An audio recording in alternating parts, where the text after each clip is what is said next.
sempat beberapa kali mendapati beberapa patung di sana yang menurutnya telah diisi oleh makhluk tak kasat mata. Hal ini dikarenakan dari beberapa patung di sana beliau mendapati beberapanya dapat berpindah arah pandangan dan bahkan ada yang dapat berpindah dari tempatnya semula.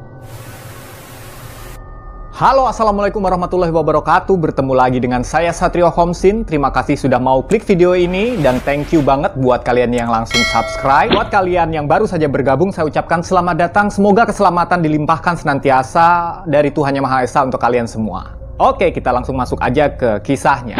Indonesia memiliki 6 istana kepresidenan, di mana yang terunik adalah Istana Bogor.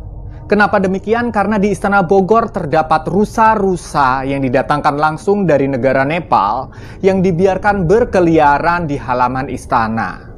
Akan tetapi bukan hanya sekedar rusa, Istana Bogor menyimpan kisahnya tersendiri, terlebih lagi kisah-kisah mistisnya. Sekian banyak kisah mistis yang beredar mengenai Istana Bogor, salah satunya dan paling populer adalah patung-patung yang dapat bergerak sendiri.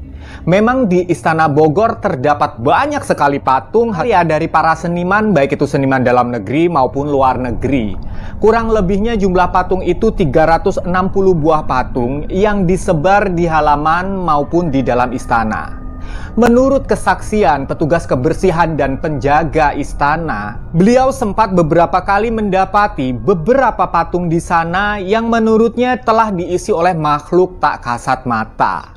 Hal ini dikarenakan dari beberapa patung di sana beliau mendapati beberapanya dapat berpindah arah pandangan dan bahkan ada yang dapat berpindah dari tempatnya semula. Cukup sampai di situ kisah mistis pun masih ada mengenai Istana Bogor ini. Kejadian yang kedua adalah menurut kesaksian salah satu istri dari Presiden Soekarno, yaitu Ibu Hartini, yang beliau mengatakan bahwa sempat suatu hari beliau mendapati sesosok makhluk gaib yang berada di dalam kamar Bung Karno yang saat ini dianggap misterius.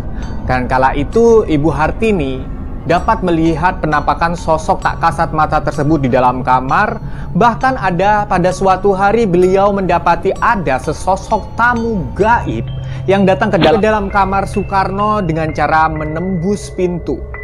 Dan hal ini tentu saja dikait-kaitkan dengan sosok Bung Karno sendiri yang dianggap sakti oleh kebanyakan orang. Kisah mistis pun terjadi di halaman istana, di mana petugas kebersihan dan penjaga istana memberikan kesaksian bahwa ia pernah melihat, bahkan sering kali melihat, penampakan hantu sesosok wanita noni-noni Belanda yang memakai busana khas wanita Belanda zaman dulu dan berjalan mondar-mandir di teras istana, di halaman istana, bahkan di atas permukaan air kolam istana.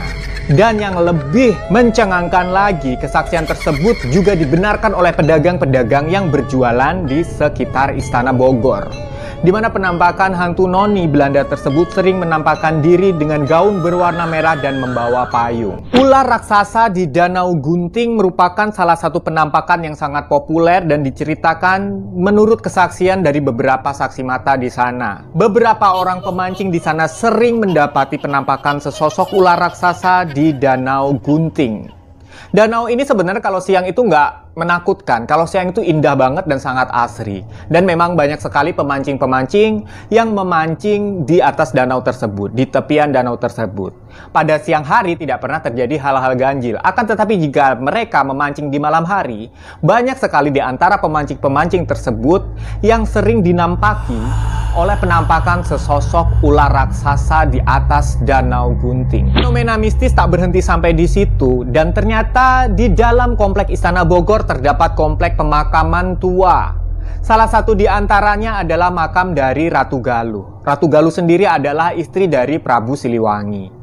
Menurut beberapa kesaksian, orang-orang yang pernah uji nyali di sana, mereka sering kali melihat sosok penampakan harimau putih di sekeliling makam Ratu Galuh tersebut. Selain makam Ratu Galuh, di komplek pemakaman tersebut ada juga makam-makam Belanda, makam-makam umum yang memang sudah tua dari abad 19. Di sana banyak sekali kesaksian-kesaksian orang yang pernah beruji nyali bahwa di sana sering kali didapati penampakan-penampakan hantu sejenis pocong, gondorwo, dan kuntilanak. Oke guys, jadi menurut kalian penampakan mana dan kisah mana yang paling seram? Atau barangkali ada di antara kalian yang orang Bogor, silahkan ditambahkan barangkali di sini ada yang terlewat. Silahkan ramaikan kolom komentar dan jangan lupa subscribe. Thank you semuanya. Assalamualaikum. Sampai jumpa.